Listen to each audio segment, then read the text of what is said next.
الحمد لله نحمده ونصلي ونسلم على رسوله الكريم أما بعد أعوذ بالله من الشيطان الرجيم بسم الله الرحمن الرحيم لقد من الله على المؤمنين إذ بعث فيهم رسولا من أنفسهم يتلو عليهم آياته ويزكيهم ويعلمهم الكتاب والحكمة وإن كانوا من قبل لفي ضلال مبين آمنت بالله ورسوله صدق الله مولانا العلي العظيم وصدق رسوله النبي الأمين الكريم ونحن على ذلك لمن الشاهدين والشاكرين والحمد لله رب العالمين. بے پناہ خلوص محبت، عقیدت و احترام اور حضوری قلب کے ساتھ بارگاہ رسالت مآب صلی اللہ علیہ وآلہ وسلم میں نذرانے درود و سلام پیش کرنے کی ہم اور آپ سعادت حاصل کریں. اللهم صل على سيدنا اللهم صل على سيدنا وشفيعنا ومولانا محمد وعلى آل محمد بعدد كل اسمه وجماله وبارك وسلم. اللهم صل على محمد وعلى آل محمد كما صليت على إبراهيم وعلى آل إبراهيم إنك حميد مجيد. اللهم بارك على محمد وعلى آل محمد كما باركت على إبراهيم وعلى آل إبراهيم إنك حميد مجيد. سب سے پہلے اس ماہ مبارک کی دل کی گہرائیوں سے آپ حضرات کی خدمت میں مبارکباد پیش کرتا ہوں، اور اس کے ساتھ ساتھ ہم یہ دعا کریں اس ماہ مبارک کے صدقے میں اللہ رب العزت، چونکہ اس ماہ مبارک میں رسول امن تشریف لائے تھے، تو اللہ بالخصوص ہمارے ملک میں اور بالعموم پوری دنیا کے اندر، پورے عالم میں امن و چین اور سکون پیدا فرمائے.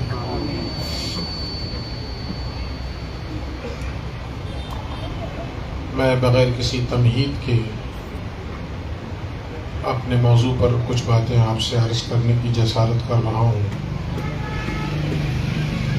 جو آج کا ٹاپک ہے، مین ٹاپک تو ہے رسول اللہ کا نظام تربیت، اور پھر اس کے ساتھ جو سب ٹاپک ہے اس میں 4 چیزیں ہیں. ایک ہے عدل، دوسرا ہے فہم دین، اور تیسرا ہے جہاد نفس، اور چوتھا ہے حکمت. تو انہی 4 کے حوالے سے عدل، فہم دین،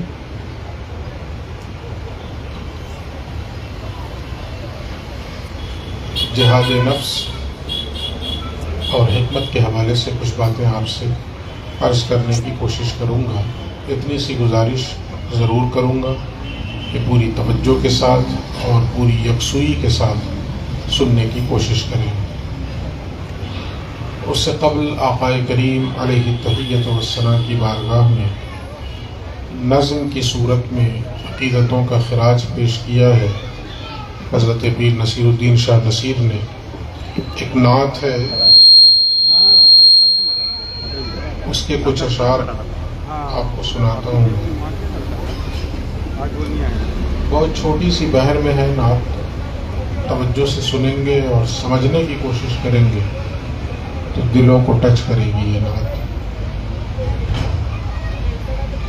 فرماتے ہیں پیر صاحب کہ ماہ مدینہ وہ شاہ والا، ماہ مدینہ وہ شاہ والا ہے جس کے دم سے جگ میں اجالا، ہے جس کے دم سے جگ میں اجالا.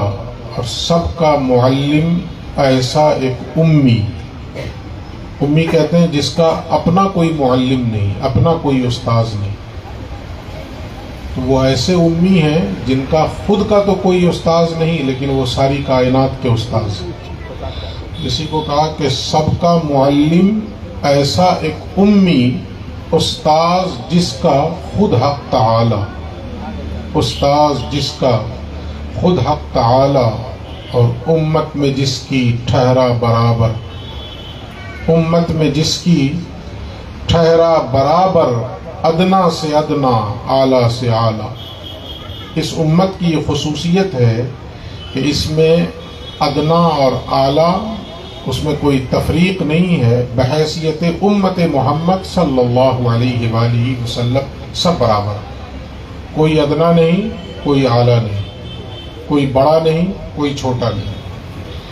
اور پھر کہتے ہیں کہ روتے ہوئوں کو جس نے ہنسایا، روتے ہوئوں کو جس نے ہنسایا، گرتے ہوئوں کو جس نے سنبھالا، گرتے ہوئوں کو جس نے سنبھالا، اور جس کو عمر نے بس دے دیا دل، جس کو عمر نے بس دے دیا دل، جانچا نہ پرکھا دیکھا نہ بھالا، جانچا نہ پرکھا، گئے تو تھے قتل کرنے اور دل دے کر آ گئے۔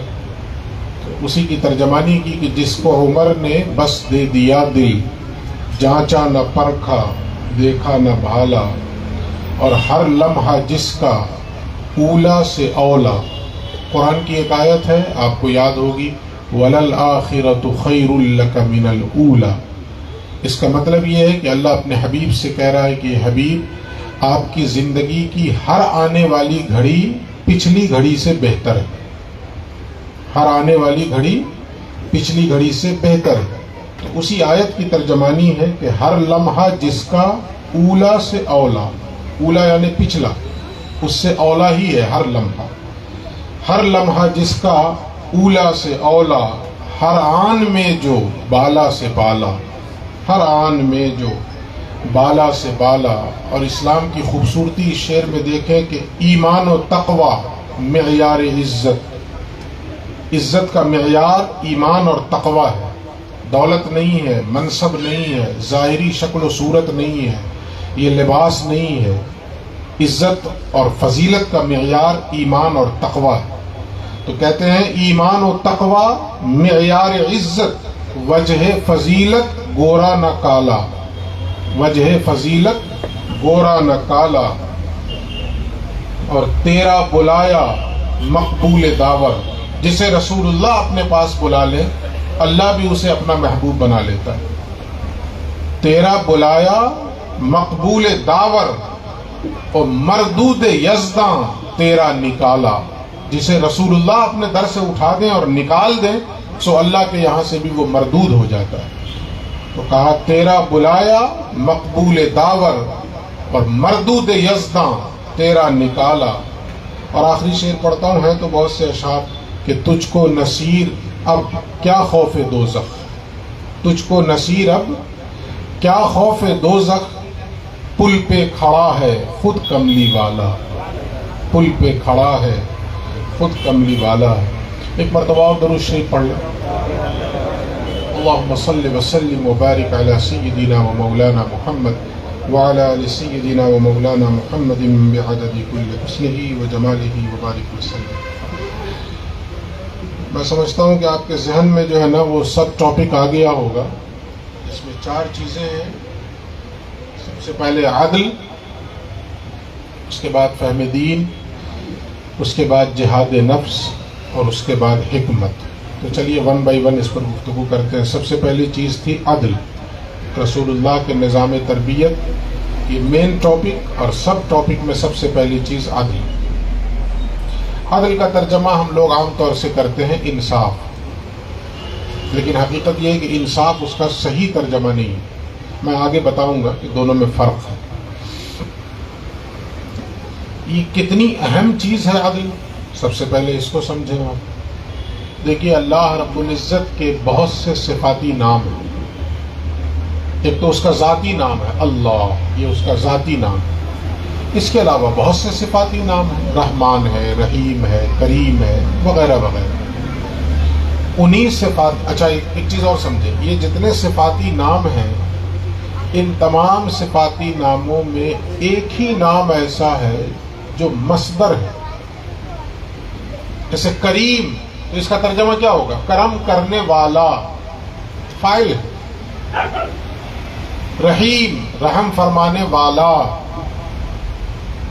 غفار، بخشنے والا۔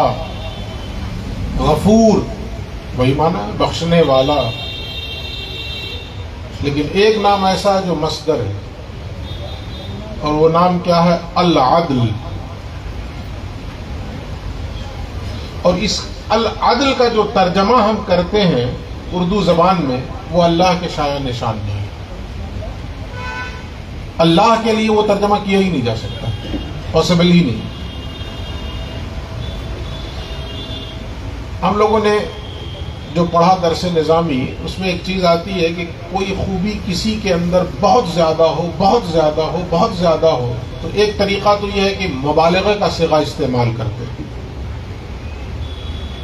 اور ایک طریقہ یہ ہے کہ ڈائریکٹ مصدر ہی استعمال کر دیتے ہیں.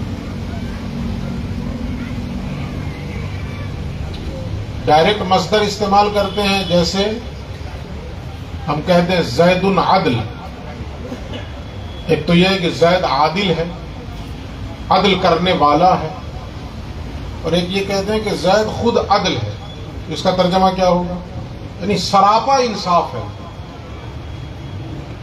انصاف کی اصل، کسی کو اگر پیکر مجسم دیکھنا ہو، ایک مکمل تصویر دیکھنا ہو، تو زید کو دیکھ لیں. اس صورت میں ہم کہیں گے زید عدل. لیکن اللہ کے لیے ترجمہ تو نہیں کر سکتے. اللہ کا تو کوئی سراپا ہے ہی نہیں. اللہ رب العزت تو جسم و جسمانیات سے پاک ہے. سو یہ جو العدل کا ترجمہ، سراپا عدل، مجسم عدل، یہ اللہ کے شایع نشان ہے، اللہ رب العزت کے لیے نہیں کر سکتے. لیکن اس سے جو معنی سے جو ایک مطلب آپ کے سمجھ میں آتا ہے کہ اگر کسی کو یہ کہہ دیا جائے کہ وہ عادل نہیں العدل ہے، وہ انصاف کرنے والا نہیں، سراپا انصاف ہے، وہ عدل کرنے والا نہیں، سراپا عدل ہے، تو اس سے جو ایک چھوی آپ کے ذہن میں بنتی ہے، اللہ کے لیے وہ ترجمہ تو نہیں کیا جا سکتا ہے، لیکن اللہ رب العزت نے اپنے لیے جو صفاتی ناموں میں ایک نام العدل رکھا، اس کا کچھ نہ کچھ مفہوم آپ کے ذہن میں ضرور آ جائے گا کہ اللہ رب العزت کس قدر عدل فرمانے والا، کس قدر انصاف فرمانے والا. اس کی ایک چھوی آپ کے ذہنوں میں ضرور آ جائے گی. ترجمہ نہیں کیا جا سکتا. میں پھر کہہ رہا ہوں، اللہ کے لیے یہ ترجمہ نہیں کیا جا سکتا ہے کہ سراپا انصاف کرنے والا، مجسم انصاف کرنے والا. یہ ترجمہ اللہ کے شایع نشان ہے ہی نہیں. لیکن اس ترجمے سے جو چھوی آپ کے ذہن و دماغ میں بنتی ہو، اللہ کے لیے وہ چیز آپ اپنے اندر پیدا کریں کہ اللہ رب العزت رحم فرمانے والا بھی ہے، کرم فرمانے والا بھی ہے. لیکن اس نے رحم اور کرم کی جب بات آئی تو اپنے لیے رحیم اور کریم کہا. لیکن وہ ایسا عدل فرمانے والا ہے کہ جب اس عدل کی صفت کو ظاہر کرنا ہوا تو اس نے اپنے لیے عادل نہیں کہا، عدل کرنے والا، بلکہ مصدر کا لفظ استعمال کیا اور اپنے نام کے لیے کہا العدل. بس اتنا سمجھیے آپ، اس کی اہمیت اس سے سمجھ میں آ جائے. آگے بڑھیں آپ. قرآن حکیم کی ایک آیت ہے عدل سے متعلق اور عدل کے حوالے سے. میں سمجھتا ہوں کہ وہ آپ کے ذہن و دماغ میں وہ آیت موجود ہو، اتنی مرتبہ سنا ہوگا آپ نے، بھلے یاد نہ ہو، لیکن میں پڑھوں گا تو آپ کو وہ چیزیں یاد آ جائیں گی. وجہ اس کی یہ ہے کہ آپ ہر جمعے کے خطبے میں اس آیت کو سنتے ہیں. میں سمجھتا ہوں کہ عیدین کے خطبے میں بھی سنتے ہوں گے، عید اور بقرعید کا جو خطبہ ہوتا ہے اس میں بھی آیت سنتے ہوں گے، اور ہر جمعے کے خطبے میں تو سنتے ہی سنتے ہیں. وہ آیت کون سی ہے؟ ان اللہ یأمر بالعدل والاحسان وایتاء ذی القربى وینہی عن الفحشاء والمنکر والبغی یعظکم لعلکم تذکرون. وہ جو بالکل خطبہ اپنے اختتام کی طرف جب رہتا ہے تب یہ آیت پڑھی جاتی ہے، اور اس کے بعد آخری ٹکڑا رہتا ہے وَلَذِكْرُ اللَّهِ تَعَالَى أَعْلَى وَأَوْلَى وَأَكْبَرُ، اور اس کے بعد جو ہے پھر جماعت کھڑی ہوتی ہے. تو بالکل اینڈ پر جو ہے خطبہ جب رہتا ہے تو یہ آیت پڑھی جاتی ہے ان اللہ یأمر بالعدل والاحسان وایتاء ذی القربى وینہی عن الفحشاء والمنکر والبغی یعظکم لعلکم تذکرون. اچھا، اس اہتمام کے ساتھ کیوں پڑھا جاتا ہے؟ قرآن کی تو اور بھی بہت ساری آیتیں ہیں، تو خطبہ جمعے میں وہ آیتیں کیوں نہیں پڑھی جاتی ہیں؟ اسی آیت کو اتنے اہتمام کے ساتھ کیوں پڑھا جاتا ہے؟ دوسری آیت پڑھی جائے یا نہ پڑھی جائے، ایسا بھی ممکن ہے کہ دوسری ایک بھی آیت نہ پڑھی جائے، لیکن یہ آیت ضرور پڑھی جاتی ہے. وجہ اس کی یہ ہے کہ حضرت عمر بن عبدالعزیز رضی اللہ تعالی عنہ، انہوں نے اپنے زمانے میں اس زمانے کے جو بھی ائمہ تھے، جو بھی خطبہ تھے مساجد کے، ان سب کو یہ پیغام لکھ بھیجا تھا کہ اس آیت عدل کو اپنے خطبوں میں لازم سمجھا جائے، اس آیت عدل کو ضرور اپنے خطبوں میں شامل کریں۔ کیوں شامل کریں؟ حافظ ابن کثیر کا ایک قول ہے، وہ فرماتے ہیں کہ اللہ رب العزت پورے قرآن کے اندر اگر اس ایک آیت کے علاوہ کچھ بھی نازل نہ فرماتا تو بھی قرآن کے نزول کا مقصد پورا ہو جاتا۔ قرآن کے نزول کا مقصد کیا ہے؟ ہدی للناس، ہدی للمتقین، یہی ہے نا اس کے نزول کا مقصد۔ یہ شہر رمضان الذی انزل فیہ القرآن ہدی للناس، رمضان ہی کا وہ مقدس مہینہ ہے جس میں قرآن اتارا گیا۔ کس لیے اتارا گیا؟ ہدی للناس، انسانوں کی ہدایت کے لیے۔ تو حافظ ابن کثیر فرماتے ہیں کہ اگر اس ایک آیت کے علاوہ اللہ رب العزت پورے قرآن میں اور کچھ بھی نازل نہ فرماتا، جب بھی نزول قرآن کا جو مقصد ہے وہ اس ایک آیت سے بھی حاصل ہو جاتا۔ اندازہ کریں کہ یہ کس قدر اہم ہے یہ آیت، اسی سے آپ کے ذہن و دماغ میں یہ چیز آ جانی چاہیے۔ دوسری ایک بات جو حضرت ابن عباس کی ہے، عبداللہ ابن عباس رضی اللہ تعالیٰ عنہ، جو رأس المفسرین کا جنہیں لقب دیا گیا، جنہیں یہ اعزاز بخشا گیا کہ مفسرین کے سرخیل اور مفسرین کے سرتاج، صبح قیامت تک جو بھی مفسرین ہوتے رہیں گے ان سب کے سرتاج اگر کوئی ہیں تو وہ حضرت عبداللہ ابن عباس رضی اللہ تعالیٰ عنہ۔ وہ فرماتے ہیں اسی آیت کے ضمن میں کہ اس ایک آیت کے اندر ہر وہ خیر، ہر وہ بھلائی جو انسانوں کو کرنی چاہیے، اللہ رب العزت نے اس کے کرنے کا حکم دے دیا ہے۔ اسی ایک آیت کے اندر ہر وہ خیر، ہر وہ بھلائی جو انسانوں کو کرنی چاہیے، اللہ نے اسی ایک آیت کے اندر اس کا حکم دے دیا ہے، اور ہر وہ شر اور ہر وہ برائی جس سے انسانوں کو بچنا چاہیے، اللہ رب العزت نے اسی ایک آیت کے اندر اس سے بچنے کا بھی حکم دے دیا۔ یہ حضرت عبداللہ ابن عباس کی بات ہے۔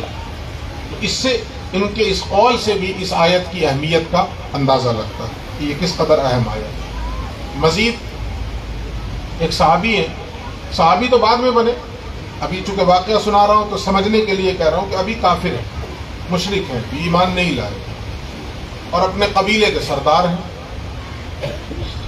انہیں خبر پہنچی کہ ایک شخص نے نبوت کا اعلان کیا ہے اور ایک نئے دین کی طرف لوگوں کو دعوت دے رہا ہے۔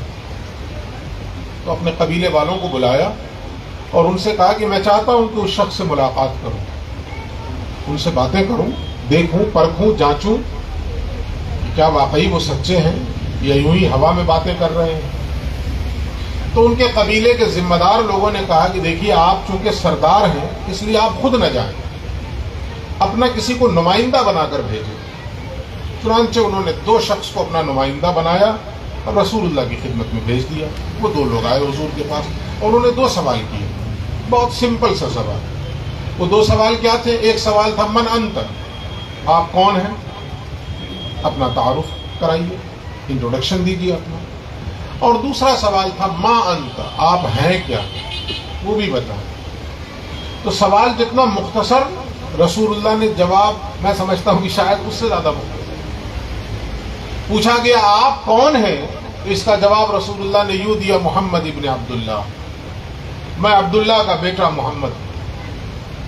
اور جو دوسرا سوال پوچھا گیا تھا کہ آپ کیا ہیں، تو حضور نے اس کے جواب میں ارشاد فرمایا محمد رسول اللہ، میں محمد ہوں جو اللہ کا رسول صلی اللہ علیہ وآلہ وسلم۔ بس اتنے ہی جواب دیا، باقی اپنے پیچھے کوئی تعارف اپنا نہیں کرایا۔ میں قریش سے تعلق رکھتا ہوں، قریش میں بھی بنو ہاشم سے ہوں، میں عبد المطلب کا پوتا ہوں جو متولی کعبہ تھے۔ ہم لوگ اپنے آباء و اجداد اگر ہمارے بڑی حیثیتوں کے مالک ہوں تو اپنا تعارف کراتے وقت ان کا سہارا لیتے کہ نہیں لیتے؟ کسی بڑے حسب و نسب سے وابستہ ہوں تو ہم اس کو ضرور بتاتے ہیں اپنے انٹروڈکشن کے وقت، لیکن رسول اللہ نے اس قسم کا کوئی تعارف نہیں کرایا۔ مختصر سا سوال، آپ کون ہیں؟ حضور نے کہا محمد ابن عبداللہ۔ آپ کیا ہیں؟ محمد رسول۔ اچھا جی، اگلا سوال انہوں نے کر دیا، آپ کا پیغام کیا ہے؟ ظاہر ہے کہ ایک بہت اہم سوال ہے نا یہ۔ اب اس وقت تو یہ ہونا یہ چاہیے تھا بظاہر، ورنہ ہونا وہی چاہیے تھا جو رسول اللہ نے جواب دیا، لیکن بظاہر توحید کی دعوت دی جاتی، لیکن معاملہ یہ ہے کہ رسول اللہ وہ طبیب ہیں، وہ نباز ہیں جو مریض دیکھ کر نسخہ تجویز فرماتے ہیں، بیمار دیکھ کر نسخے تجویز فرماتے ہیں۔ آپ کا پیغام کیا ہے؟ تو حضور نے توحید کی دعوت نہیں دی، یہاں پر یہ آیت پڑھ کے سنائے، ان اللہ یأمر بالعدل والاحسان وایتاء ذی القربى وینہی عن الفحشاء والمنکر والبغی یعظکم لعلکم تذکرون۔ یہ آیت پڑھ کے سناؤ نا۔ ظاہر اہل عرب تھے، کہ ہماری طرح تو تھے نہیں کہ جن کی زبان کوئی اور ہو، ان کی زبان عربی تھی۔ ایک آیت سنی اور دل کو ٹچ کر گئی۔ ان دونوں نے کہا کہ دوبارہ سنائیے، حضور نے دوبارہ سنایا، متاثر ہوئے، واپس گئے اپنے سردار کے پاس جن کے قاصد بن کر آئے تھے، ان کے پاس گئے اور جا کے بتایا کہ سردار ہم نے 2 سوال پہلے ان سے کیا، ان کا انٹروڈکشن مانگا، مگر انہوں نے انتہائی مختصر اپنا تعارف کرایا، صرف باپ کا نام کا سہارا لیا اور کچھ نہیں، محمد ابن عبداللہ۔ آپ کیا ہیں؟ تو صرف محمد الرسول اللہ۔ جبکہ ہم نے اولاً تو ہم نے یہ سوچا کہ شاید کسی معمولی گھرانے سے ہوں گے، اس لیے اپنا بیک گراؤنڈ نہیں بتانا چاہ رہے، ہمارے ذہن میں ایسا آیا کہ شاید کسی معمولی گھرانے سے تعلق ہوگا۔ لیکن جب ہم نے دوسروں سے پتہ کیا تو پتہ چلا کہ مکے کے سب سے اعلیٰ ترین خاندان سے آپ کا تعلق ہے، سب سے معزز ترین گھرانے سے آپ تعلق رکھتے ہیں، لیکن باوجود اس کے آپ نے اپنے پیچھے ان چیزوں کا سہارا نہیں لیا۔ یہ آپ کی انکساری اور عاجزی کی دلیل ہے۔ اور جب پوچھا گیا کہ کیا ہیں آپ، تو صرف محمد الرسول اللہ، اس کے علاوہ اور کچھ نہیں۔ اور ہاں، جب ہم نے پوچھا کہ آپ کا پیغام کیا ہے تو انہوں نے ایک آیت سنائی ہے۔ تو اہل عرب تھے، وہ آیت انہیں یاد ہو چکی تھی۔ سردار نے کہا سناؤ۔ جیسے ہی انہوں نے یہ آیت پڑھی، اس آیت کو سردار نے سنا اور فوراً کہا کہ اگر ان کی زبان سے یہ بات آئی ہے تو واقعی اللہ کا کرم ہے اور میں ایمان لاتا ہوں۔ آپ اندازہ کریں کہ یہ آیت عدل کس قدر اہم ہے کہ ایک کافر و مشرک شخص بغیر کسی دلیل کے اور بغیر کچھ سمجھائے ہوئے صرف ایک آیت کو سنتا ہے اور شرک و کفر کو چھوڑ کر دائرہ اسلام میں داخل۔ اس سے بھی اس آیت کی اہمیت سمجھ میں آتی ہے، ان اللہ یأمر بالعدل والاحسان وایتاء ذی القربى وینہی عن الفحشاء والمنکر والبغی یعظکم لعلکم تذکرون۔ اس کے علاوہ ایک اور صحابی ہے، میں صرف اس آیت کی اہمیت بتا رہا ہوں ابھی آپ کو۔ تو صحابی کا نام ہے حضرت عثمان ابن مظعون رضی اللہ تعالی عنہ۔ وہ اپنے بارے میں خود بتاتے ہیں کہ لوگوں کی دیکھا دیکھی میں ایمان لے آیا تھا، کوئی ایسا نہیں کہ میرے دل میں ایمان پیدا ہوا یا ایمان کی حقیقت مجھ پر آشکارا ہوئی، ایسا کچھ بھی نہیں تھا۔ ایسا ہوتا ہے نا کبھی کبھی، ہم بھی کوئی فیصلہ لوگوں کی دیکھا دیکھی لے لیتے ہیں، دوسروں کو دیکھا تو ہم بھی چل پڑتے ہیں اس راہ کی طرف، بعد میں پتہ چلتا ہے کہ یہ راہ تو کہیں اور جا رہی ہے۔ سو حضرت عثمان ابن مظعون ایمان لانے کے بعد خود فرماتے ہیں کہ میرے ایمان کا معاملہ یہ تھا کہ میں تو دیکھا دیکھی ایمان لے آیا تھا، دوسروں کو دیکھ کر میں ایمان لے آیا، دل کی گہرائیوں میں ایمان اترا نہیں تھا، بس دیکھا دیکھی ایمان لے آیا تھا۔ ایک دن ایسا ہوا کہ رسول اللہ کی مجلس میں بیٹھا ہوا تھا، اچانک حضور پر ایک کیفیت طاری ہوئی۔ وہ کیفیت کس چیز کی تھی؟ نزول وحی۔ وہ جب وحی کا نزول ہوتا تھا تو رسول اللہ پہ خاص قسم کی کیفیت طاری ہوتی تھی، بسا اوقات آپ پسینے سے شرابور ہو جاتے تھے، کیونکہ کلام الہی کا نزول ہو رہا ہے نا، کوئی معمولی چیز تو ہے نہیں۔ یہ وہ کلام الہی ہے کہ جس کے بارے میں اللہ خود فرماتا ہے، لو انزلنا هذا القرآن على جبل لرأيته خاشعا متصدعا من خشية اللہ، کہ اگر ہم اس قرآن کو پہاڑ پہ اتار دیتے تو تم دیکھتے کہ پہاڑ اللہ کے خوف سے ریزہ ریزہ ہو جاتا، وہ اپنی جگہ ساکت نہیں رہتا، ٹھہرا نہیں رہتا، وہ کلام الہی کے روب سے ٹوٹ پھوٹ کر منتشر ہو جاتا اور بکھر جاتا۔ لیکن اللہ کے نبی کا یہ اعجاز بھی ہے اور اعزاز بھی ہے، دونوں لفظ میں کہہ رہا ہوں، یہ رسول اللہ کا اعجاز بھی ہے اور اعزاز بھی ہے۔ اعجاز معجزہ اور اعزاز اللہ نے آپ کو یہ شرف بخشا، یہ مرتبہ آپ کو عطا فرمایا ہے کہ آپ کے قلب اطہر نے اس کلام الہی کے بوجھ کو برداشت کیا، آپ کے سینے نے اس کلام الہی کے روب کو برداشت کیا۔ لیکن اس کے باوجود ایک کیفیت طاری ہوتی اور پسینے سے شرابور ہوتے آئے. تو حضرت عثمان بن مظعون کہتے ہیں کہ کیفیت طاری ہوئی, ہم سمجھ گئے کہ وحی کا نزول ہوا ہے.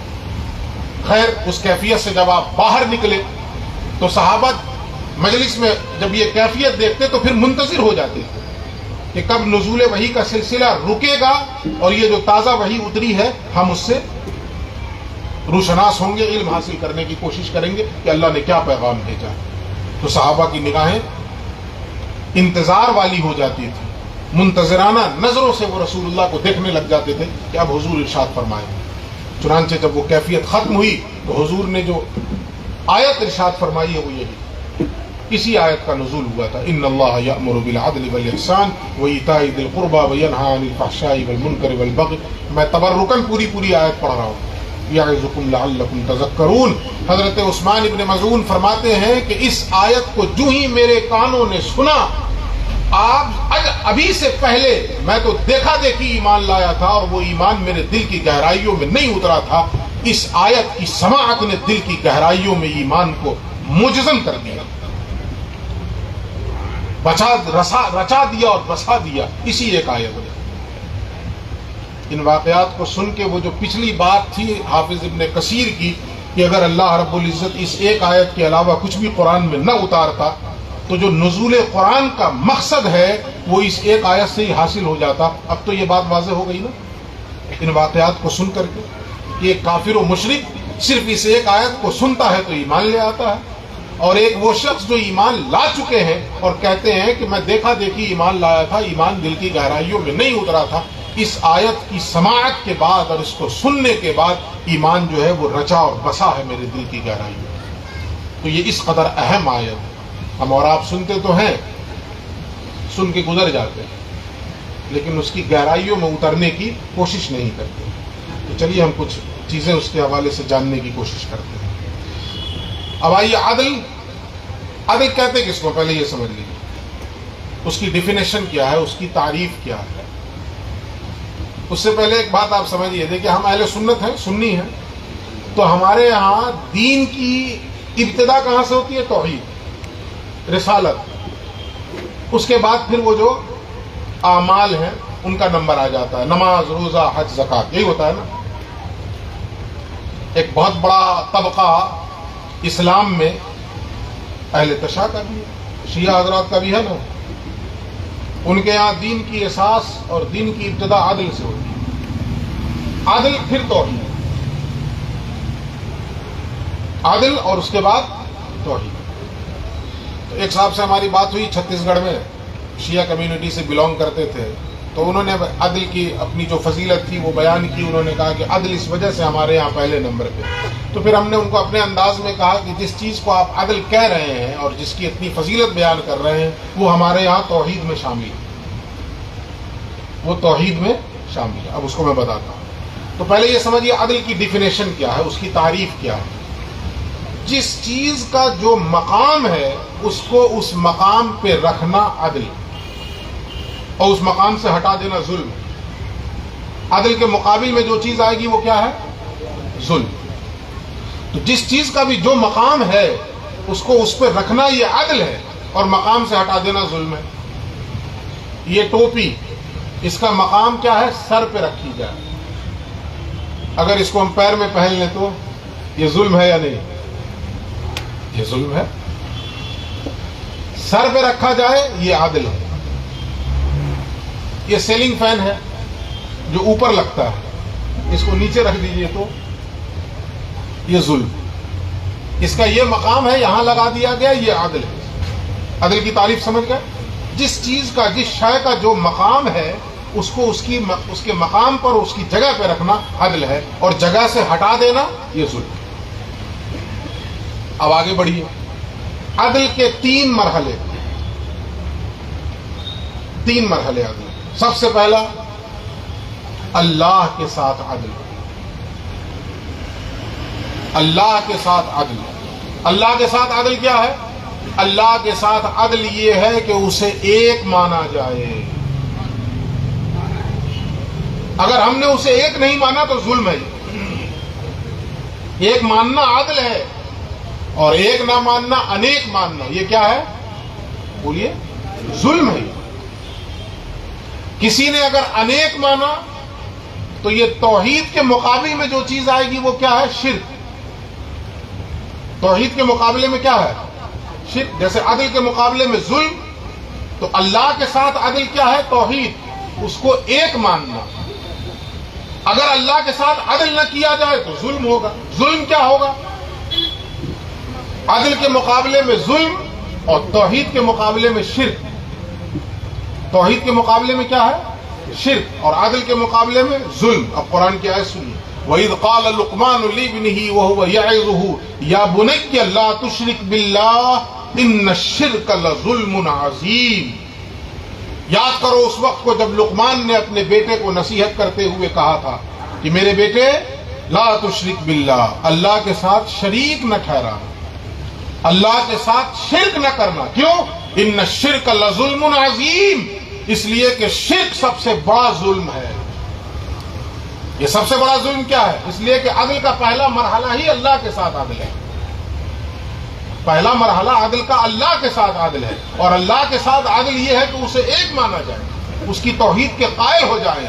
اگر کوئی شخص توحید کا قائل نہیں ہے تو مطلب شرک کر رہا ہے وہ، اور شرک سب سے بڑا ظلم. سمجھ میں آ گئی یہ بات؟ اچھا، اس کے بعد عدل کا دوسرا مرحلہ اپنے نفس کے ساتھ، اپنی ذات کے ساتھ عدل. پہلے اللہ کے ساتھ عدل، اور دوسرا مرحلہ اپنی ذات کے ساتھ عدل، اپنے وجود کے ساتھ عدل. اپنی ذات کے ساتھ عدل کیا ہے؟ یہ عدل اور ظلم کا کانسیپٹ اگر ذہن سے اڑا تو پھر بات کلیئر نہیں ہوگی. یہ ذہن میں رکھیے گا. عدل نہیں ہوگا تو ظلم ہوگا نا، اس لیے کہ دونوں اپوزٹ ہیں ایک دوسرے کے، دونوں مقابل ہیں. یہ ہوگا دن نہیں ہوگا تو رات ہوگی، رات نہیں ہوگی تو دن ہوگا. یہی ہے نا. تو ایسے ہی عدل نہیں ہوگا تو ظلم. تو دوسرا مرحلہ، پہلا اللہ کے ساتھ عدل، دوسرا اپنے ساتھ عدل. اور اپنے ساتھ کیسے عدل کرنا ہے ہمیں؟ اپنے ساتھ عدل کا راستہ یہ ہے کہ پہلا والا جو مرحلہ ہے اللہ کے ساتھ جو ہم نے عدل کیا ہے نا، اسی عدل کی ایکسٹینشن ہوگی، اسے آگے بڑھایا جائے گا. یعنی جسے ہم نے ایک مانا، اب اپنے ساتھ عدل یہ ہے کہ اس ایک کی کہی ہوئی ہر بات کو مانا جائے. اگر ہم نہیں مان رہے ہیں تو اپنے ساتھ عدل نہیں کر رہے، ہم ظلم کر رہے ہیں. اگر اس کی بات ہم نہیں مان رہے تو ہم ظلم کر رہے ہیں اپنے ساتھ. کیسے؟ قرآن کی آیت سنیے. پھر اللہ فرماتا قل یا عبادی الذین اسرفوا علی انفسہم لا تقنطوا من رحمت اللہ. اے حبیب میرے ان بندوں سے آپ کہیے. کن بندوں سے؟ جنہوں نے اپنی جانوں پر ظلم کیا ہے. جنہوں نے اپنی جانوں پر ظلم کیا. یہ اپنی جانوں پر ظلم کیا تھا؟ وہ کون سے بندے تھے جنہوں نے اپنی جانوں پر ظلم کیا تھا؟ اور ظلم کیا کیا تھا؟ یہ ظلم تھا اللہ کی نافرمانی، اللہ سے بغاوت. یہ تھا ظلم. تو جو لوگ ایسی زندگی گزار رہے تھے اللہ کی نافرمانی میں، اللہ سے بغاوت کر کے، تو اللہ رب العزت، یہ پیار کا انداز ہے، انہیں اللہ اپنی طرف کھینچ رہا ہے، بلا رہا ہے. یہ انداز دیکھیے. یہ یا عبادی اللہ سب کو نہیں کہتا ہے. یا عبادی اے میرے بندو یہ سب کو نہیں کہتا ہے، یا ایھا الناس کہتا ہے. اور پیار آ جائے تو یا ایھا الذین آمنوا کہتا ہے، اے ایمان والو. لیکن یہاں تو پیار کی انتہا ہے کن لوگوں پر؟ جنہوں نے اللہ کی نافرمانی کی، اللہ سے بغاوت کی. اللہ رب العزت جب انہیں اپنی راہ کی طرف واپس بلانا چاہ رہا ہے تو اس کی مشیت دیکھیے اور اس کا انداز دیکھیے. یہ نہیں کہہ رہا او باغی انسانوں، او نافرمانوں، یہ نہیں کہہ رہا ہے، بلکہ کہہ رہا اے میرے بندو. کون سے بندو؟ جنہوں نے اپنی جانوں پر ظلم کر لیا. یہاں ظلم سے مراد کیا؟ اللہ کی نافرمانی. آگے اللہ نے کہا لا تقنطوا من رحمت اللہ. اے حبیب آپ ان سے کہہ دیجئے کہ وہ اللہ کی رحمت سے مایوس نہ ہو. جتنا گناہ کر لیا ہے وہ ٹھیک ہے، پلٹ کے ایک مرتبہ آئیں میری بارگاہ میں، مجھ سے توبہ کریں، میں سارے گناہ معاف کروں. اب یہ ٹاپک دوسرا ہو جائے گا، اس کی طرف میں نہیں جاؤں گا، اس کو ابھی اپنی جگہ پہ رہنے دیتے ہیں. تو یہاں سے آپ نے اتنا سمجھانا کہ ظلم کیا اپنی جانوں پر. تو ظلم کیا تھا؟ اللہ کی نافرمانی. تو اللہ کی نافرمانی جب ظلم ہے تو اللہ کی فرما برداری عدل. اللہ کی فرما برداری یہ عدل ہے. تو پہلا مرحلہ عدل کا اللہ کے ساتھ عدل. اور اس کا طریقہ کیا ہوگا؟ اسے ایک ماننا. دوسرا مرحلہ عدل کا اپنی ذات کے ساتھ عدل، اور اس کا طریقہ کیا ہوگا؟ جسے ایک مانا پھر اپنی زندگی میں اس کی ہر ایک مانو، یعنی جو باتیں اس نے کہی اس کی ہر ایک بات مانی جائے. یہ دوسرا مرحلہ.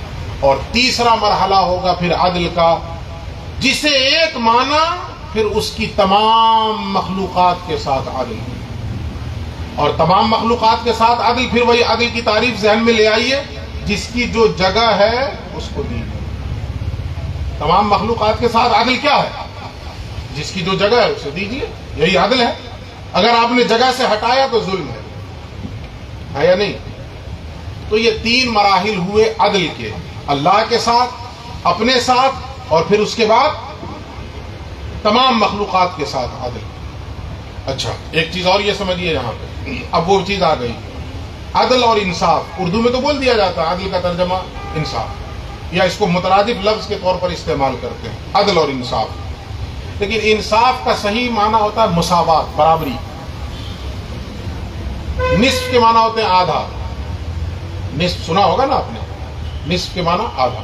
قرآن شریف پڑھتے ہوں گے کبھی تو آپ دیکھتے ہوں گے کہ ایک 4-5 پیج پڑھنے کے بعد دیکھیے گا تو لکھا ہوتا ہے روبو. تو روبو کا مطلب ہوا 1/4، چوتھائی. اربعون کے معنی ہوتے ہیں 4، روبو چوتھائی، 1/4. اس کے بعد پھر 4-5 پیج اور آگے بڑھیں گے تو آئے گا نصف. نصف کے معنی آدھا. اور پھر آگے بڑھیں گے 4-5 پیج تو آئے گا ثلاثہ. ثلاثہ کا مطلب 3 حصہ، 2/3 نہیں، 2/3 نہیں، 3/4، یعنی 4 میں سے 3 حصہ، وہ ہوا ثلاثہ. اور پھر اس کے بعد چوتھا حصہ یعنی پارا ختم. تو جو بیچ کا حصہ اسے کہا جاتا ہے نصف. اب ایک چیز ہے، 2 لوگ ہیں، آدھا آدھا دے دیجئے، تو یہ برابر ہوا نا، یہ برابر ہوا. اللہ رب العزت نے اس کائنات کی جو تخلیق فرمائی ہے اس میں نظام عدل کار فرمایا ہے، نظام انصاف نہیں. اس فرق کو سمجھیے آپ. نظام عدل الگ چیز ہے اور نظام انصاف الگ چیز ہے. انصاف یہ ہے کہ دونوں کو برابر برابر دے دیجیے. عدل یہ ہے کہ جس کو جتنی ضرورت ہے اتنی دیجیے. عدل یہ ہے کہ جس کو جتنی ضرورت ہے اتنی دیجیے. آج کی دنیا کا ایک پروپیگنڈا ہے اور وہ اس پروپیگنڈے کو اتنا ہوا دیتی ہے، اور اسلام کے خلاف اس پروپیگنڈے کو استعمال کیا جاتا ہے. نہیں، ہم تو مساوات کے قائل ہیں، ہم تو مرد عورت برابر ہیں، یہ وہ برابر ہیں. ہر جگہ مساوات فٹ کرنے کی ہوڑ سی لگی ہوئی ہے کہ نہیں؟ اچھا، خود ان کی زندگی میں جھانک کر دیکھیے، ان کی خانگی زندگی میں جھانک کر دیکھیے تو وہ انصاف نہیں، عدل کے اصول پر کار فرما ہے. انصاف کا مطلب برابر برابر، مساوات کا مطلب برابر برابر. ہم اپنے گھروں میں جھانک کر دیکھیں، برابر برابر کا اصول ہے یا عدل کا؟ مثال سے سمجھاتا ہوں آپ. چلیے، جس چیز کا زیادہ استعمال کرتے ہیں اسی سے مثال دیتے ہیں. ماشاءاللہ بریانی کھاتے ہیں نا، تو بریانی جو بنتی ہے وہ نظام عدل پہ یا نظام مساوات پہ؟ نظام عدل پہ. یعنی مثال کے طور پہ 2 کلو گوشت، 2 کلو چاول اور 2 کلو مسالہ بھی رہتا ہوگا، 2 کلو گھی بھی، 2 کلو نمک بھی، 2 کلو تیل بھی، یہی رہتا ہے؟ نہیں. اگر یہ رہتا تو یہ ہوا نظام مساوات. سب برابر، سب برابر کر کے دیکھ لیجیے آپ. ایک دن بنا کے کھائیے. جو لوگ مساوات کا درس دے رہے ہیں اور یہ نعرے کو بلند کر رہے ہیں ان سے آپ کہیے لگاؤ یہاں مساوات کے، ہر چیز برابر برابر کرو. پھر ہر چیز برابر برابر نہیں، وہ کہیں گے نہ جی یہاں مساوات کا درس دو گے تو خراب ہو جائے گی بریانی. یہاں نظام عدل، جس کی جتنی ضرورت ہے اتنا دیا جائے، نمک کی جتنی ضرورت ہے اتنا ہی دیا جائے. اللہ رب العزت نے جو اس کائنات کی تخلیق فرمائی ہے اور انسانوں کی بھی جو تخلیق فرمائی ہے وہ نظام عدل کے اصول کے تحت. ہمیں اور آپ کو اگر کسی کو دولت کم ہے، کسی کو زیادہ ہے، یہ اس کا نظام عدل ہے. آپ یہ نہ سوچئے کہ یہ کیا بات ہوئی کہ فلاں کو دولت کی ریل پیل ہے اور ہمیں کچھ نہیں ہے، ہم نان شبینہ کو ترستے ہیں. یہ اس کا نظام عدل ہے. عین ممکن ہے کہ جس دن آپ کے گھر میں دولت کی فراوانی ہوئی اس دن ایمان سے ہاتھ دھو بیٹھیے گا, کفر کے قریب ہو جائیے. یہی اس کا نظام عدل ہے. اللہ رب العزت کی کائنات نظام عدل کے تحت چل رہی ہے, نظام مساوات کے تحت نہیں, برابری نہیں. ہاں باقی جگہ پہ آپ برابری کیجئے نا بھائی, کس نے منع کیا؟ لیکن ہر جگہ یہ برابری کا اصول فٹ کرنا یہ غلط ہے. اللہ کی یہ کائنات نظام عدل کے تحت چل رہی ہے. اچھا مزید اب یہ سمجھیے آپ, زندگی گزارنے کے 3 طریقے. اب اس آیت کو اور واضح ہو جائے گی ان طریقوں سے آپ سمجھیں. زندگی گزارنے کے 3 اصول, 3 طریقے. پہلا طریقہ عدل پہ زندگی گزاری جائے. عدل پہ کس طرح سے؟ دیکھیے میں پہلے بتا چکا ہوں کہ جس چیز کا جو مقام ہے اس پہ رکھا جائے عدل. ایک چیز اور سمجھیے آپ, زندگی گزار رہے ہیں, میرا جو حق ہے میں اسے پورا پورا لے لوں اور دوسرے کا جو حق ہے اسے پورا پورا دے دوں, یہی عدل ہے. میرا جو حق ہے میں اسے پورا پورا لے لوں, میں اپنا حق نہ چھوڑوں, اور سامنے والے کا جو حق ہے اسے بھی پورا پورا دے دوں. یہ عدل ہوا نا. یہ پہلا اصول, زندگی گزارنے کا یہ پہلا طریقہ. اگر کوئی اس اصول کے تحت زندگی گزار رہا ہے تو معاشرے میں اور سماج میں امن قائم ہو جائے گا, فساد نہیں ہوگا, امن قائم ہوگا. جس کا جو حق ہے وہ دیجیے, امن قائم ہوگا کہ نہیں؟ آپ مارکیٹ جائیے, کوئی چیز آپ کو کسی دکان میں پسند آئی, آپ نے پوچھا کتنے کی ہے, اس نے کہا 100 روپے کی, آپ نے 100 روپے نکال کے دے دیا. کوئی فساد ہوگا؟ کوئی جھگڑا؟ امن قائم رہے گا کہ نہیں؟ وہ بھی خوش, آپ بھی خوش. اور 100 روپے کی چیز اگر وہ کہے 150 کی تو حق سے زیادہ کا مطالبہ ہوا نا. یہ عدل کے خلاف. آپ کو غصہ آئے گا, برا لگے گا, اب امن خراب ہوگا اور معاشرے اور سماج میں فساد برپا ہوگا. یا یہ کہ 100 روپے کی چیز ہے اور آپ 70 روپے دے کے نکل رہے ہوں, دونوں صورتیں ہو سکتی ہیں نا. یا وہ زیادہ کر دے یا آپ کم کر دیں, امن خراب ہوگا کہ نہیں؟ معاشرے میں فساد برپا ہوگا. یہ دنیا جو اس وقت امن کی پیاسی بھی ہے اور امن کی متلاشی بھی ہے اور امن کا ڈھنڈورا بھی پیٹ رہی ہے, اسے یہ آیت پڑھ کے سنائیے, ان اللہ یأمر بالعدل, اللہ حکم دیتا ہے تمہیں عدل کا. اگر اس دنیا کو امن چاہیے, شانتی چاہیے اور سکون چاہیے, سماج سے بدامنی کا خاتمہ چاہیے اور امن کا گہوارہ اس سماج کو اگر بنانا ہے تو اس کا ایک واحد راستہ ہے کہ امن کی فضا قائم کریں, عدل کی فضا قائم کریں. عدل پہ آ جائیے, عدل کے اصول پر زندگی گزارنے لگ جائیے. جو میرا حق ہے میں لوں گا, جو آپ کا حق ہے آپ کو دوں گا. نظام خود بخود امن کا قائم ہو جائے گا, بدامنی ختم ہو جائے گی. ہوگا نہیں؟ یہ پہلا اصول. لیکن آگے سنیے, امن قائم ہوگا, محبت نہیں بنے گی. امن قائم ہو جائے گا, ٹھیک ہے, بدامنی کا خاتمہ ہو جائے گا. کیا محبتوں کے پھول کھلنے لگ جائیں گے؟ جیسے گھر میں آ جائیے, باپ کے بعد بھائیوں نے باپ کی جائیداد تقسیم کی اور بالکل برابر برابر اپنا اپنا لے لیا, ہے نا. جھگڑا نہیں ہوگا, ٹھیک ہے بھائی, سب نے برابر برابر لے لیا, جھگڑا نہیں ہوگا, امن قائم رہے گا, فساد نہیں برپا ہوگا. کیا بھائیوں میں محبت کے پھول بھی کھل جائیں گے؟ نہیں, ابھی ایسا نہیں ہوگا. اگر یہ چاہتے ہیں کہ محبت کے پھول کھلائے جائیں, امن کے ساتھ ساتھ محبت کی فضا قائم کی جائے, تو اسی آیت کا اگلا ٹکڑا ہے جو زندگی گزارنے کا دوسرا اصول ہے, ان اللہ یأمر بالعدل والاحسان. اللہ تمہیں حکم دیتا ہے عدل کا, اور جب عدل پہ آگے آ جاؤ, اس پہ ڈٹ جاؤ, تو پھر آگے اللہ مزید ایک حکم اور دیتا ہے کہ چلو اتنی پریکٹس ہو گئی نا, اب تھوڑا سا آگے بڑھو, والاحسان, اب احسان بھی کرو. احسان کیا ہے؟ اپنا حق ہے اس میں سے تھوڑا سا چھوڑ دو اور سامنے والے کو بڑھا کے دے. یہ ہے احسان. یہ زندگی گزارنے کا دوسرا اصول ہے. پہلے اصول پہ آئیے گا, عدل پہ, تو امن قائم ہوگا, بدامنی ختم ہوگی, فساد نہیں ہوگا. لیکن جب دوسرے اصول پہ آ جائیے گا جو اللہ کی دوسری آیت کا جو دوسرا حکم ہے بل احسان، جب اس پہ آئیں گے، جب زندگی گزارنے کے اس دوسرے اصول پہ آئیں گے، تو اب نہ صرف یہ کہ معاشرے میں امن کی فضا رہے گی، بلکہ امن کے ساتھ ساتھ دلوں میں محبتوں کے پھول بھی کھل جائیں گے۔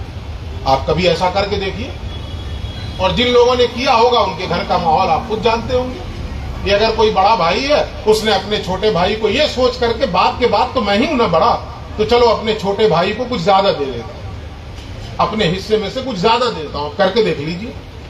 یا چھوٹا بھائی ہی یہ سوچے کہ باپ تو ہم جب چھوٹے تھے جب ہی انتقال کر گئے تھے، بڑے بھائی نے ہی محنت کی ہے، مشقت کی ہے اور مجھے پالا پوسا پڑھایا لکھایا، آج میں کامیاب ہوا ہوں، تو باپ کی وراثت میں سے بڑے بھائی کو تھوڑا زیادہ دیں گے۔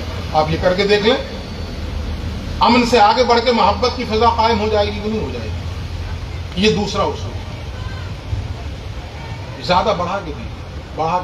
اور رسول اللہ کی زندگی میں آپ دیکھیں تو یہ چیز بدرجہ اتم پائی جاتی ہے۔ رسول اللہ کا طرز عمل یہ تھا، ظاہر ہے کہ بشری تقاضے کے مطابق آپ بھی قرض وغیرہ لیتے تھے، قرض آپ بھی لے لیتے تھے کسی سے، ضرورت پڑی لے لیا آپ نے۔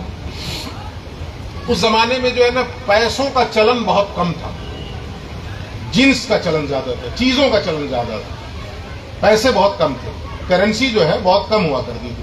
کرنسی تو میں سمجھتا ہوں کہ 100 سال پہلے بھی بہت کم رہی ہوگی، یہ تو اب نہ اتنا عام ہو گیا ہے، ورنہ 100 سال پہلے بھی چیزوں کے بدلے چیزیں لی جاتی تھی، ہے نا، چیزوں کے بدلے چیزیں لی جاتی تھی 100 سال پہلے بھی۔ خیر، تو اس زمانے میں وہ چیزیں اس طرح سے لی جاتی تھی، تو جب کبھی رسول اللہ جس کا قرض تھا اسے جب لوٹاتے تو حضرت بلال تولا کرتے تھے اس چیز کو، تو حضور حضرت بلال سے ارشاد فرماتے کہ بلال ذرا جھکا کے تول لے۔ اب یہ دیکھیے، سننے میں تو آپ کو چھوٹا سا ایک لفظ لگا کہ حضور کہتے ہیں کہ بلال ذرا جھکا کے تولو۔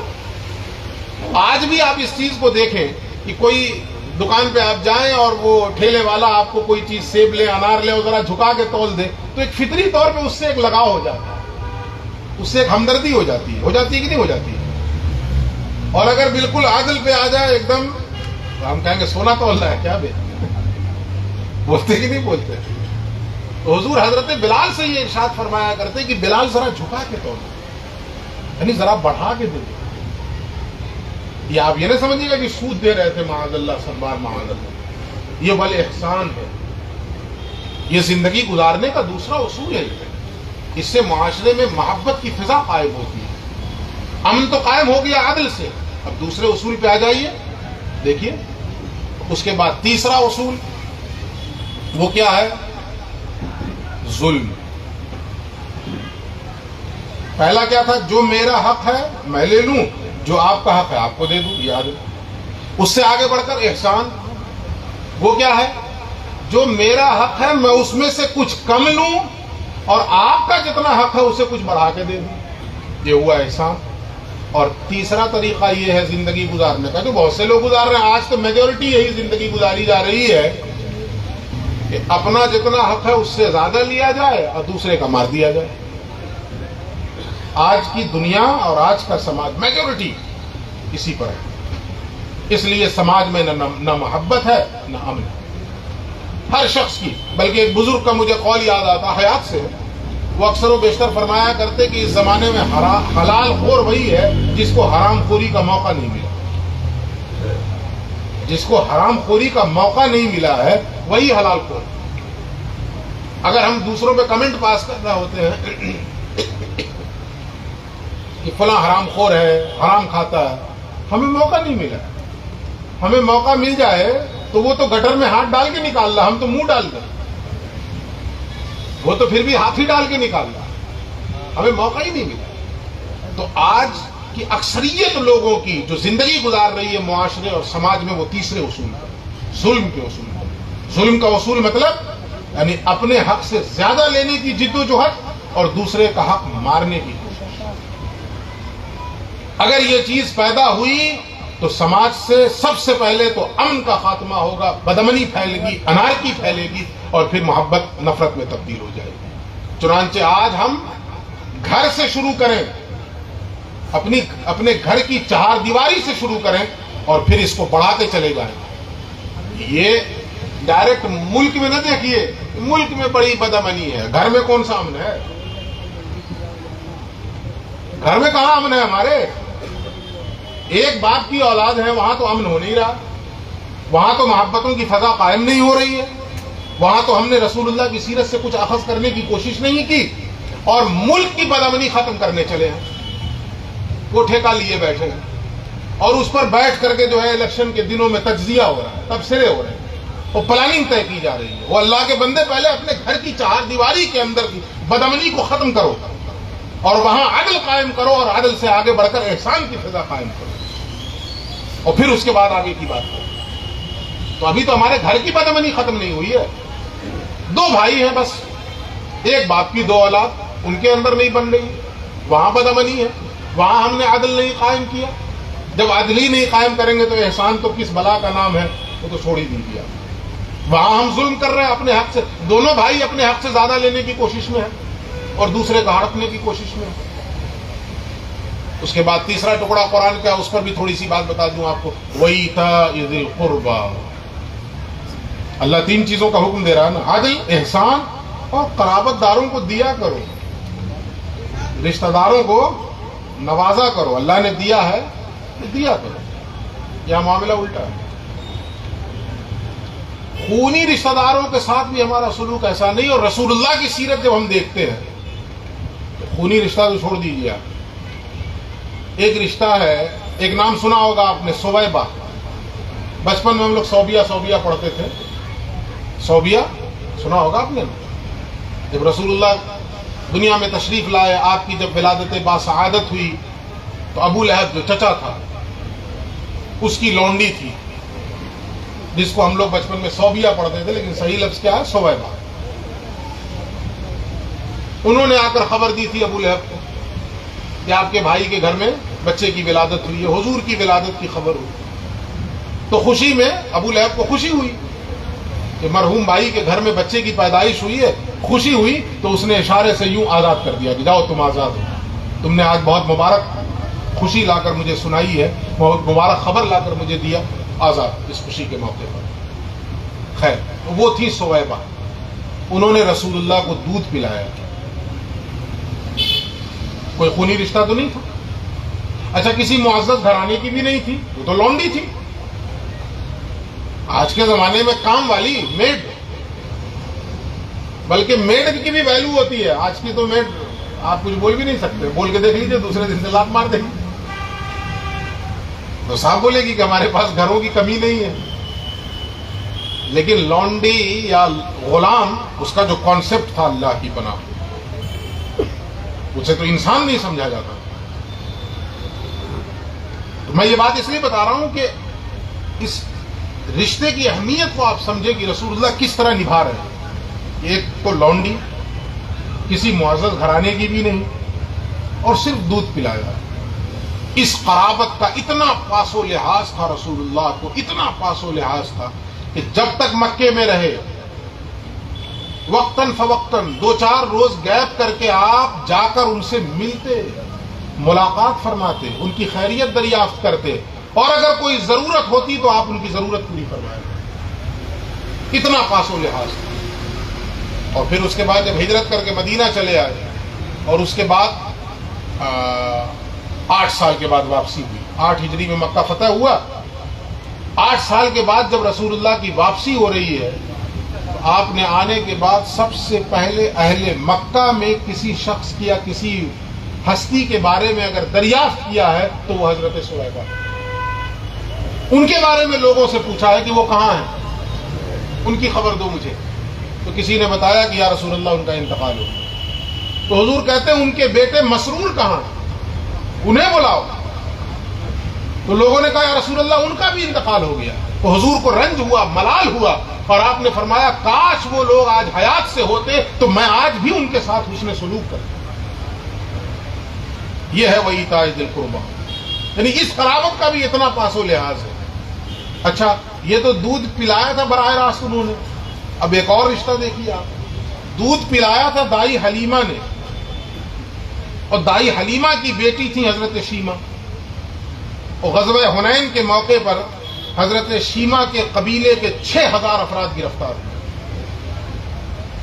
6000 افراد حضرت شیمہ کے قبیلے کے گرفتار ہوئے، غزوہ حنین کے موقع پر۔ خیر حضرت شیمہ نے پیغام بھجوایا رسول اللہ کی بارگاہ میں کہ میں ان کی بہن ہوں، میں ملنا چاہتی ہوں۔ تو صحابہ نے جب یہ پیغام پہنچایا تو حضور چونکہ 4 سال کی عمر تھی نا اس وقت، جب دائی حلیمہ کے یہاں تھے 4 سال کے بعد تو آ گئے، اس عمر میں دیکھا تھا، اس عمر میں جو عام انسانوں کی بات کر رہا ہوں اس وقت کی چیزیں کہاں یاد رہتی ہیں۔ حضور نے فرمایا کہ میری تو کوئی بہن نہیں، میں تو اکلوتا ہوں، لیکن خیر بلاؤ، انہیں بلایا گیا، انہوں نے اپنا تعارف کرایا کہ میں شیمہ ہوں، اور پھر انہوں نے یہ بھی بتایا کہ میرے بھائی میں جو تمہیں لوریاں دے کر سلایا کرتی تھی اور کیا گاتی تھی وہ بھی پڑھ کے بتایا۔ تو کیا یا اللہ ابقی لنا محمدا، اے میرے پروردگار ہمارے لیے محمد کو سلامت رکھنا، باقی رکھنا۔ اور وہ دیکھ لیا انہوں نے، وہ منظر بھی اپنی آنکھوں کے سامنے۔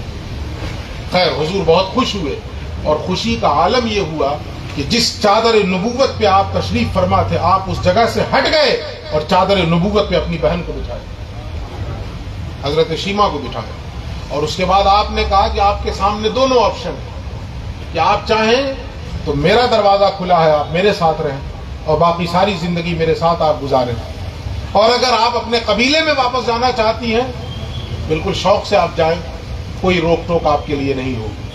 تو انہوں نے کہا کہ میں اپنے قبیلے واپس جانا چاہتی ہوں۔ حضور نے یوں ہی نہیں بھیجا، روایت میں آتا ہے کہ 200 بکریاں آپ نے عنایت فرمائی، 200 بکریاں، اندازہ کیجیے آپ۔ اور اس کے علاوہ بھی روایتوں میں آتا ہے کہ کچھ ساز و سامان عنایت کیا آپ نے، اس کے علاوہ بھی ساز و سامان دیے، 200 بکریاں عنایت فرمائی، اور بڑے اہتمام کے ساتھ اور بڑے پیار کے ساتھ آپ نے رخصت فرمایا۔ بہن جب رخصت ہونے لگی کچھ دور آگے گئیں، ٹھہر گئیں، واپس آئی۔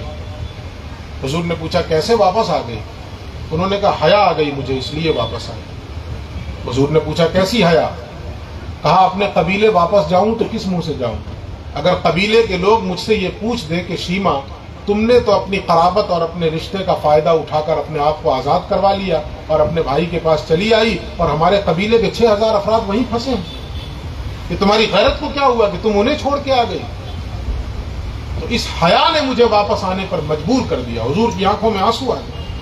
حضور نے فرمایا بس اتنی سی بات ہے، میری بہن کو حیا آئے، مجھے یہ گوارا نہیں ہے۔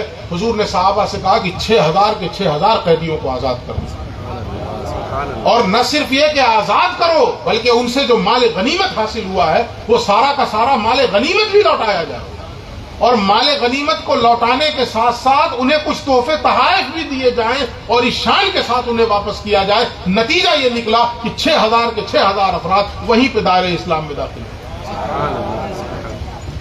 یہ رسول اللہ کی سیرت تھی، وَإِيتَاءِ ذِي الْقُرْبَىٰ۔ تو خیر عدل کے حوالے سے کچھ باتیں ہم نے آپ کے سامنے رکھی۔ اب آئیے دوسرا سب ٹاپک تھا فہم دین، دین کی سمجھ۔ یہ دین کی سمجھ کتنی اہم چیز ہے۔ اللہ کے نبی کی ایک حدیث ہے، فرماتے ہیں مَن يُرِدِ اللَّهُ بِهِ خَيْرًا يُفَقِّهْهُ فِي الدِّينِ، اللہ رب العزت جس کے ساتھ بھلائی کا ارادہ فرماتا ہے اسے دین کی سمجھ عطا فرماتا ہے۔ اللہ جس کے ساتھ بھلائی کا ارادہ فرماتا ہے اسے دین کی سمجھ عطا فرماتا ہے۔ میں مختصر میں ایک بات آپ کے سامنے رکھ دوں کیونکہ وقت زیادہ ہو گیا۔ عام طور سے ہم لوگ جب اس حدیث کو پیش کرتے ہیں، اور ہم لوگ تو کہیں نہ کہیں اپنی عظمت میں پیش کی جاتی ہے اس حدیث، یہ حدیث، اور اس کا ترجمہ کیا کیا جاتا ہے، اور ترجمہ صحیح بھی ہے، اس کو غلط میں نہیں کہہ رہا ہوں، اور کہیں نہ کہیں پس پردہ جو ہے اندر جو بیٹھا ہے نا اس کو تسکین پہنچانا مقصود ہوتا ہے۔ وہ کیا ہے؟ مَن يُرِدِ اللَّهُ بِهِ خَيْرًا يُفَقِّهُ فِي الدِّينِ، اللہ رب العزت جس کے ساتھ بھلائی کا ارادہ فرماتا ہے اسے دین کا فقیہ بنا دیتا ہے۔ ہم ہیں فقیہ ماشاءاللہ، ہمارے ساتھ اللہ نے بھلائی کا ارادہ فرمایا۔ کیا اسی کو دین کی بھلائی کہتے ہیں، دین کی سمجھ کہتے ہیں؟ کہ صرف دین کا علم حاصل ہو گیا یہ دین کی سمجھ ہے؟ نہیں، ہرگز نہیں، یہ دین کی سمجھ نہیں ہے۔ ہاں یہ کہا جا سکتا ہے کہ دین کی سمجھ کا ایک مرحلہ طے ہو گیا، لیکن ابھی دین کی سمجھ حاصل نہیں ہوئی ہے۔ دین کی سمجھ یہ ہے کہ سب سے پہلے علم ہو ہمیں، دین کا علم. اچھا دین کا علم کیا ہے؟ تو سب سے پہلے جیسے عدل میں تھا نا ویسے ہی یہاں بھی سب سے پہلے اللہ کی ذات و صفات کا علم سب سے پہلے. اس کے بعد کچھ. ابھی مرحلہ ہمارا یہ ہے کہ ہم لوگوں کو اتنا تو علم ہو گیا ہے کہ ہاتھ کہاں باندھنا ہے. اللہ کی ذات و صفات کا پتہ نہیں. ایک موہوم سی ہستی ہے ہمارے ذہن و دماغ کے اندر. اسی لیے اللہ پر ہمارا صرف عقیدہ ہے، ایمان نہیں ہے. یہ بہت سخت جملہ کہہ رہا ہوں میں. اللہ پر صرف عقیدہ ہے، عقیدہ، ایمان نہیں ہے. عقیدہ بلیف، ایمان دل کی گہرائی میں جو چیز اتر جائے وہ ہے. اللہ کی ذات و صفات پر ایمان ہے، اللہ دیکھ رہا، ایمان ہے، یہ عقیدہ ہے. اللہ دیکھ رہا ہے، اس پر ایمان ہے کہ عقیدہ ہے؟ سوچ کے بولیے. ایمان نہیں ہے، عقیدہ ہے. بڑا سے بڑا چور ہو اور چوری کے لیے ہاتھ بڑا، موبائل اٹھانے والا ہو کہ دیکھا وہ سی سی ٹی وی لگی ہوئی ہے، بڑے ہوئے ہاتھ واپس ہو جائیں گے کہ نہیں؟ کیمرے کی آنکھ دیکھ رہی ہے تو گناہ کی طرف بڑھے ہوئے ہاتھ اور بڑھے ہوئے قدم واپس ہو گئے نا. اتنا بھی یقین ہے کہ اللہ دیکھ رہا ہے. جتنا کیمرے کی آنکھ پہ ہے اتنا بھی ہے یقین کہ اللہ دیکھ رہا ہے. کہاں ایمان؟ اسی لیے میں نے کہا کہ اللہ کی ذات و صفات کا عقیدہ ہے ہمیں، ایمان نہیں. تو جو حضور نے فرمایا کہ اللہ جس کے ساتھ بھلائی کا ارادہ فرماتا ہے اسے دین کی سمجھ عطا فرما دیتا ہے. تو بنیادی طور پر دین کی سمجھ میں سب سے پہلے اللہ کی ذات و صفات کی سمجھ، اس کی معرفت، اس کے بعد پھر آگے بڑھیے. تو ہم تو یہاں پہلے مرحلے میں پھنس جائیں گے. اچھا پھر آپ مزید ایک چیز اور سمجھیے، جسے یہ دین کی سمجھ حاصل ہوئی تو انعام کتنا بڑا ہے. یہ علماء بیٹھے ہیں، خیرن یہ نکرہ ہے، معرفہ نہیں ہے. معرفہ کہتے ہیں ایک بھلائی، ایک بھلائی.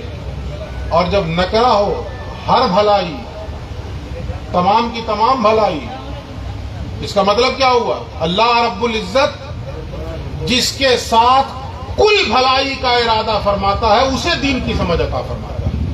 کل بھلائی کا اس کے ساتھ ارادہ فرماتا ہے. اچھا چلیے اللہ کی میں سمیٹ رہا ہوں. اللہ کی ذات و صفات کو ہم نے جان لیا، پھر دین کا علم، رسول اللہ کی معرفت ہمیں حاصل ہوئی، پھر جو دین کی بنیادی چیزیں ہیں وہ ہم نے جان لیا. بس اتنا ہی نہیں، ایک مرحلہ طے ہوا ہے. اس کے بعد اگلا مرحلہ یہ ہے، ابھی تک دین کی سمجھ حاصل نہیں ہوئی ہے. دین کی سمجھ اس وقت حاصل ہوگی جو کچھ ہم نے جانا ہے اس کے مطابق ہماری زندگی کے شب و روز گزرنے لگ جائیں، تب دین کی سمجھ حاصل ہوئی ہے. ورنہ دین کی سمجھ حاصل نہیں ہوئی ہے. جان لینے کو کیا ہے، اس کو کیا دین کی سمجھ کہیں گے؟ جانکار کہیں گے، جانکار. اسی لیے ایک روایت ہے، ایک شخص آیا اعرابی اور اس نے کہا کہ مجھے قرآن سکھا دیجیے. حضور نے حضرت علی کو سپرد کیا کہ علی تم سکھا دو. ایک آیت پہ پہنچا، فَمَن يَعْمَلْ مِثْقَالَ ذَرَّةٍ خَيْرًا يَرَهُ وَمَن يَعْمَلْ مِثْقَالَ ذَرَّةٍ شَرًّا يَرَهُ. کیا ترجمہ ہے اس کا؟ آپ سب جانتے ہیں. جو کوئی ذرے کے برابر بھی نیکی کرے گا اس کی جزا بھی دیکھے گا، اس کا بدلہ بھی دیکھے گا. وَمَن يَعْمَلْ مِثْقَالَ ذَرَّةٍ شَرًّا يَرَهُ. اور جو کوئی ذرے کے برابر گناہ کرے گا اس کی سزا بھی دیکھے گا، اس کا بھی بدلہ دیکھے گا. جب یہ آیت اس نے پڑھی، اتنا پڑھنے کے بعد اٹھا اور جانے لگا. حضرت علی نے کہا اللہ کے بندے رکو اور پڑھو. لیکن وہ مستی میں جا رہا ہے تو جا رہا. حضور نے فرمایا علی اسے چھوڑ دو، وہ فقیہ ہو گئے، فقیہ ہو گیا. دین کی سمجھ اسے حاصل ہو گئی. یہ ہے دین کی سمجھ. فقیہ کا مطلب کیا؟ جسے دین کی سمجھ، یعنی اسے اس چیز پر ایمان ہو گیا کہ اب ذرے کے برابر بھی کوئی خیر بھی کروں گا تو اللہ رب العزت اس کا بدلہ بھی عطا فرمائے گا، اور ذرے کے برابر کوئی شر بھی کروں گا تو اللہ رب العزت اس کی سزا بھی دے گا. تو دین کی سمجھ محض جان لینے کا نام نہیں ہے، اس ٹوٹیلٹی کا نام ہے کہ جو کچھ ہم نے جانا، جتنا جانا اتنا عمل. اور جب اس پیمانے پہ آئیں گے نا تو ہم لوگ زیادہ پھنسیں گے. زیادہ جان رہے تھے تو زیادہ کرنا تھا نا. یہاں اور الٹا ہے. وہ جو اقبال کا شعر ہے کہ مرید سادہ تو رو رو کے ہو گیا تائب, خدا کرے کہ ملے شیخ کو بھی یہ توفیق. وہ بیچارہ سادہ سیدھا مرید رو رو کے اتنی توبہ کی کہ وہ اللہ کا محبوب ہو گیا. تو اقبال کہتے ہیں خدا کرے کہ ملے شیخ کو بھی یہ توفیق, اللہ کرے کہ پیر صاحب کو بھی توفیق مل جائے. ہم زیادہ جانتے ہیں تو ہم عشاء میں 4 3 7 2 9 میں نپٹ جاتے ہیں, اور بیچارہ کم جاننے والا انسان 17 کے بغیر قدم نہیں نکالتا ہے باہر. ہوتا ہے کہ نہیں ہوتا ہے؟ اور اس کے بعد ہم یہ دعویٰ کر رہے ہیں کہ ہمیں دین کی سمجھ زیادہ ہے.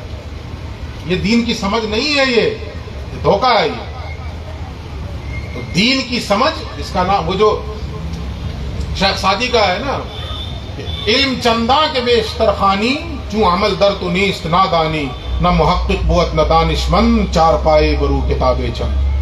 علم تم چاہے جتنا حاصل کر لو, اگر اس علم پہ تمہارا عمل نہیں ہے تو تم جاہل ہو. اور بے عمل علم ایسے ہی, وہ کہتے ہیں نہ محقق بوت نہ دانشمند, نہ تم محقق ہو سکتے ہو نہ مفکر ہو سکتے ہو, ایک ہی چیز ہو سکتے ہو. وہ کیا؟ چار پائے برو کتابیں چند, ایک گدھا ہو سکتے ہو جس پر کچھ کتابیں لاد دی گئی. صبح سے شام تک وہ گدھا کتابوں کا بوجھ اٹھائے پھر رہا ہے, تو وہ کیا فقیہ ہو گیا؟ اور قرآن بھی کہتا ہے, اللہ فرماتا ہے مثل الذین حملوا التوراۃ ثم لم يحملوها كمثل الحمار يحمل اسفارا. ان کی مثال جنہیں تورات عطا کی گئی. تو مثل الذین حملوا القرآن نہیں ہوگا, خالی حملوا التوراۃ, حملوا القرآن نہیں ہوگا. یہ تو اللہ نے مثال دی نا, ابھی تو قرآن نازل ہو رہا ہے.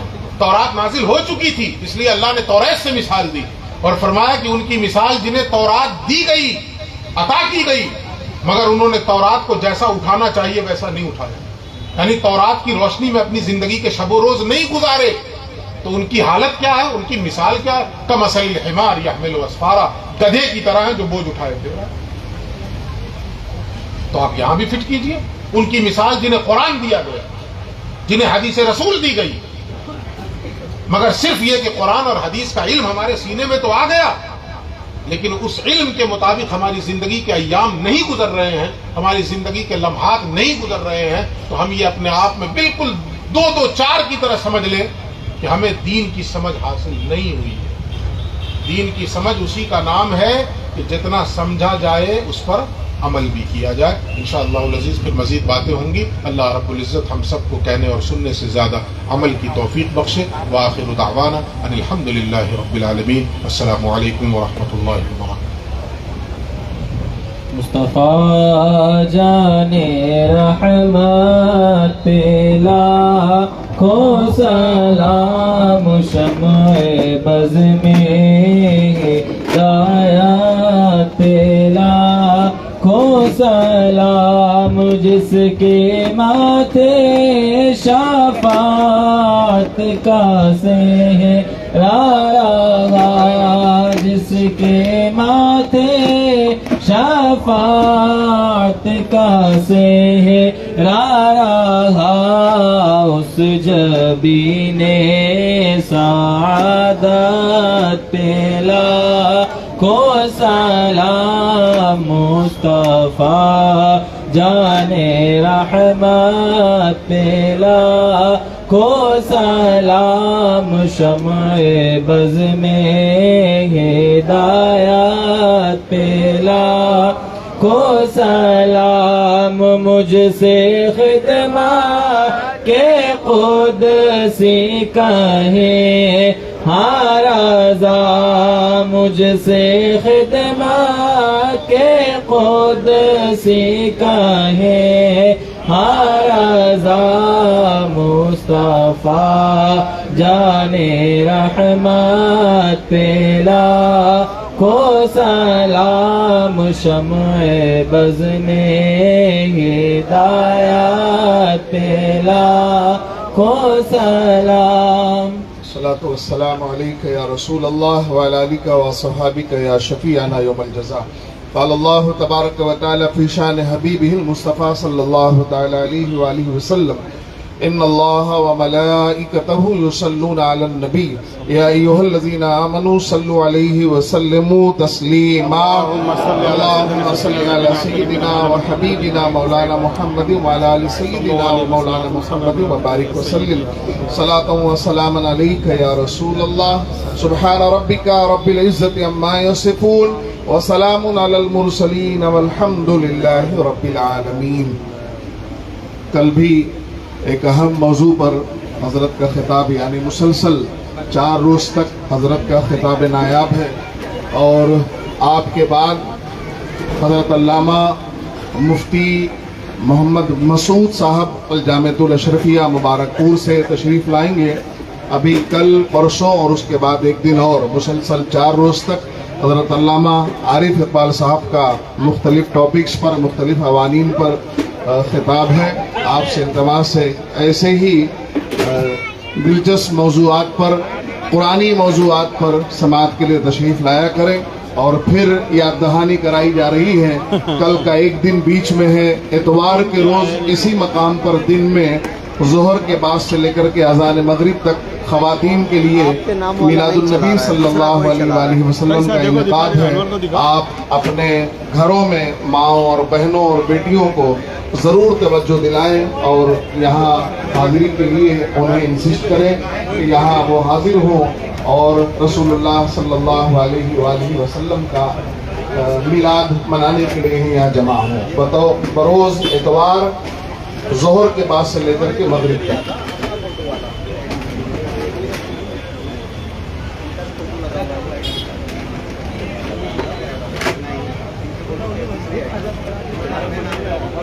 اپنے نام سے دیا اور آگے فوٹو لگایا